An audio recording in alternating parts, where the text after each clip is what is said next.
معزز و محترم ناظرین و سامعین، السلام علیکم ورحمۃ اللہ وبرکاتہ۔ آپ تمام کا ہماری یوٹیوب چینل اخبار الہند پر استقبال ہے، خوش آمدید ہے۔ پیارے ناظرین و سامعین، آج کی 20 تاریخ ہے 20 جنوری 2023 بروز جمعہ اور ہجری تاریخ ہے 27 جمادی الاخری 1444 ہجری۔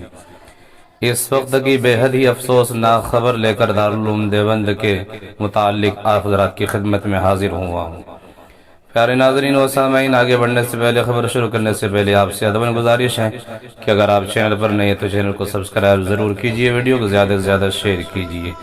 تو پیارے ناظرین و سامعین، ازہر ہند دارالعلوم دیوبند کے ہر دل عزیز اور استاذ الاساتذہ حضرت مولانا بلال اصغر صاحب رحمۃ اللہ علیہ مختصر علالت کے بعد بتاریخ 19 جنوری 2023 بعد نماز عشاء تقریباً 90 سال کی عمر میں اس دار فانی سے دار بقا کی طرف کوش کر گئے۔ انا للہ و انا الیہ راجعون۔ پیارے ناظرین، بتاتا چلوں کہ حضرت مولانا بلال اصغر صاحب رحمۃ اللہ علیہ شوگر کے مریض تھے۔ شوگر بہت زیادہ بڑھ جانے کے باعث انہیں علاج کی غرض سے مظفر نگر لے جایا گیا، مگر راستے ہی میں حالت بگڑ گئی اور اسپتال پہنچنے سے پہلے ہی اپنے مالک حقیقی سے جا ملے۔ اللہ تعالیٰ مرحوم کے درجات بلند فرمائے، ان کی علمی و دینی خدمات کو قبول فرمائے اور جملہ پسماندگان کو صبر جمیل نصیب عطا فرمائے۔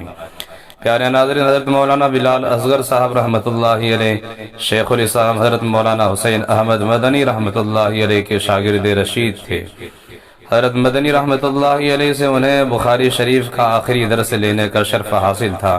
مولانا کی شخصیت علمی وقار اور عمیق مطالعہ سے عبارت تھی، جس کی روشنی میں آپ اپنے آخری ایام میں تاریخ و تفسیر کا درس دیا کرتے تھے۔ آپ طلبہ اور اساتذہ کے درمیان یکساں طور پر مقبول تھے۔ اللہ تبارک و تعالیٰ سے دعا گو ہوں کہ اللہ تبارک و تعالیٰ آپ کی مغفرت عطا فرمائے، درجات کو بلند عطا فرمائے۔ پیارے ناظرین سامعین، جیسا کہ آپ ویڈیو میں دیکھ رہے ہیں کہ حضرت کا جنازہ جسد خاکی لے کر جایا جا رہا ہے۔ اسی طرح سے پیارے ناظرین و سامعین، ایک اور علمی شخصیت حضرت مولانا مفتی عبدالغنی ازہری صاحب رحمۃ اللہ علیہ، وہ بھی اللہ کو پیارے ہو گئے۔ حضرت مولانا مفتی عبدالغنی ازہری صاحب رحمۃ اللہ علیہ 1922 عیسوی میں پونج جموں کشمیر میں پیدا ہوئے۔ آپ ایک نامور عالم دین اور مورخ تھے، جنہوں نے کشمیر یونیورسٹی کے عربی شعبے کے صدر پروفیسر کے طور پر بھی خدمات انجام دیں۔ وہ دارالعلوم دیوبند، مظاہر العلوم سہارنپور، جامعۃ الازہر کے فاضل تھے۔ انہوں نے قدیم تاریخ گجر کے نام سے ایک کتاب لکھی جو گجروں کی تاریخ بیان کرتی ہے۔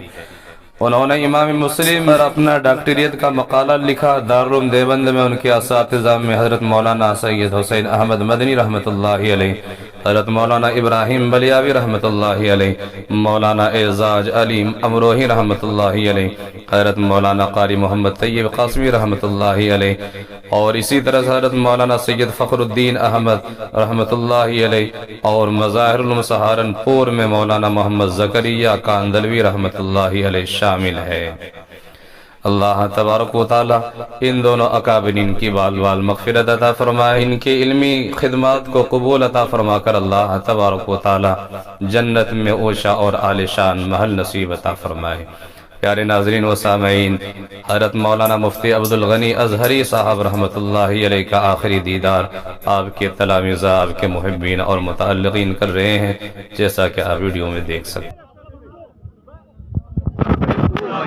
اللہ۔ 19 جنوری 2023 بعد نماز عشاء تقریباً 90 سال کی عمر میں اس دار فانی سے دار بقا کی طرف کوش کر گئے۔ انا للہ و انا الیہ راجعون۔ پیارے ناظرین و سامعین، حضرت مولانا بلال اصغر صاحب رحمۃ اللہ علیہ شوگر کے مریض تھے۔ شوگر بہت زیادہ بڑھ جانے کے باعث انہیں علاج کی غرض سے مظفر نگر لے جایا گیا، مگر راستے ہی میں حالت بگڑ گئی اور اسپتال پہنچنے سے پہلے ہی اپنے مالک حقیقی سے جا ملے۔ اللہ تعالیٰ مرحوم کے درجات بلند فرمائے، ان کی علمی و دینی خدمات کو قبول فرمائے اور جملہ پسماندگان کو صبر جمیل نصیب عطا فرمائے۔ پیارے ناظرین سامعین، جیسا کہ آپ ویڈیو میں دیکھ رہے ہیں کہ حضرت کا جنازہ جسد خاکی لے کر جایا جا رہا ہے۔